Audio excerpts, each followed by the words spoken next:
முதல் வாசகம். தொடக்க நூலிலிருந்து வாசகம். அதிகாரம் 15. இறை வசனங்கள் 1-12 முடிய மற்றும் 17-18 முடிய. இந்நிகழ்ச்சிகளுக்குப் பின் ஆண்டவரின் வாக்கு ஆபிரகாமுக்கு ஒரு காட்சி வழியாக வந்து அறிவித்தது.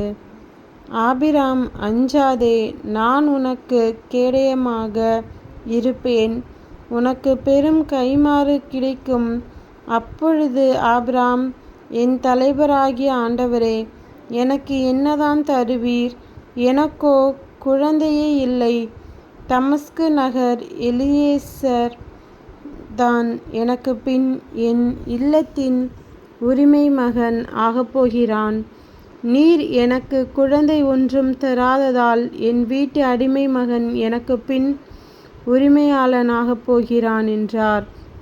அதற்கு மறுமொழியாக, இவன் உனக்கு பின் உரிமையாளன் ஆகமாட்டான், ஆனால் உனக்கு பிறப்பவனே உனக்கு பின் உரிமையாளன் ஆவான் என்று ஆபிரகாமுக்கு ஆண்டவரின் வாக்கு அருளப்பட்டது. அப்பொழுது ஆண்டவர் ஆபிரகாமை வெளியே அழைத்து வந்து, வானத்தை நிமிர்ந்து பார், முடியுமானால் விண்மீன்களை எண்ணிப்பார், இவற்றைப் போலவே உன் வழிமரபினரும் இருப்பர் என்றார். ஆபிரகாம் ஆண்டவர் மீது நம்பிக்கை கொண்டார். அதை ஆண்டவர் அவருக்கு நீதியாக கருதினார்.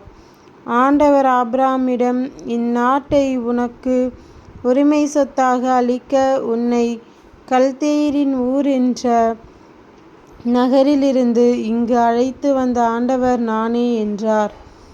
அதற்கு ஆபிரகாம், என் தலைவராகிய ஆண்டவரே, இதை நான் உரிமையாக்கிக் கொள்வேன் என்பதை எப்படி தெரிந்து கொள்வேன் என்றார். ஆண்டவர் ஆபிரகாமிடம், 3 வயதுள்ள இளம் பசு, 3 வயதுள்ள வெள்ளாடு, 3 வயதுள்ள செம்மறியாடு, ஒரு காட்டுப்புறா, ஒரு மாடப்புறா ஆகியவற்றை என்னிடம் கொண்டு வா என்றார். ஆபிரகாம் இவற்றை எல்லாம் அவரிடம் கொண்டு வந்து அவைகளை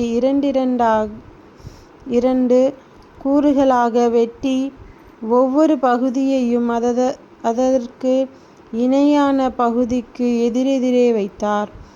ஆனால் பறவைகளை அவர் வெட்டவில்லை. துண்டித்த உடல்களை பறவைகள் தின்ன வந்தபொழுது ஆபிரகாம் அவற்றை விரட்டிவிட்டார். கதிரவன் மறையும் நேரத்தில் ஆபிரகாமுக்கு ஆழ்ந்த உறக்கம் வந்தது. அச்சுறுத்தும் காரிருள் அவரை சூழ்ந்தது. கதிரவன் மறைந்ததும் இருள் படர்ந்தது.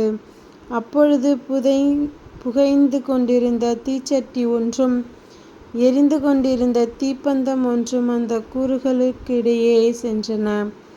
அன்றே ஆண்டவர் ஆபிரகாமுடன் ஓர் உடன்படிக்கை செய்து, எகிப்திலுள்ள ஆற்றிலிருந்து யூப்ரதீசு பேராறு வரை உள்ள இந்நாட்டை உன் வழிமரபினருக்கு வழங்குவேன் என்றார். இது ஆண்டவர் வழங்கும் அருள்வாக்கு. இறைவா, உமக்கு நன்றி.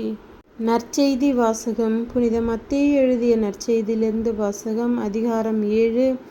இறைவசனங்கள் 15-20 முடிய. போலி இறைவாக்கினரை குறித்து எச்சரிக்கையாயிருங்கள். ஆட்டுத்தோலை போர்த்தி கொண்டு உங்களிடம் வருகின்றனர், ஆனால் உள்ளேயோ அவர்கள் கொள்ளையிட்டு தின்னும் ஓநாய்கள்.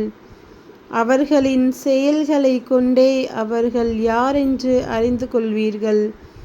முட்செடிகளில் திராட்சை பழங்களையோ முட்பூண்டுகளில் அத்திப் பழங்களையோ பறிக்க முடியுமா? நல்ல மரமெல்லாம் நல்ல கனிகளை கொடுக்கும், கெட்ட மரம் நச்சு கனிகளை கொடுக்கும். நல்ல மரம் நச்சு கனிகளை கொடுக்க இயலாது, கெட்ட மரமும் நல்ல கனிகளை கொடுக்க இயலாது. நல்ல கனி கொடாத மரங்களெல்லாம் வெட்டப்பட்டு நெருப்பில் எறியப்படும். இவ்வாறு போலி இறைவாக்கினர் யாரென அவர்களுடைய செயல்களை கொண்டே இனங்கண்டு கொள்வீர்கள். இது கிறிஸ்துவின் நற்செய்தி. கிறிஸ்துவே, உமக்கு புகழ்.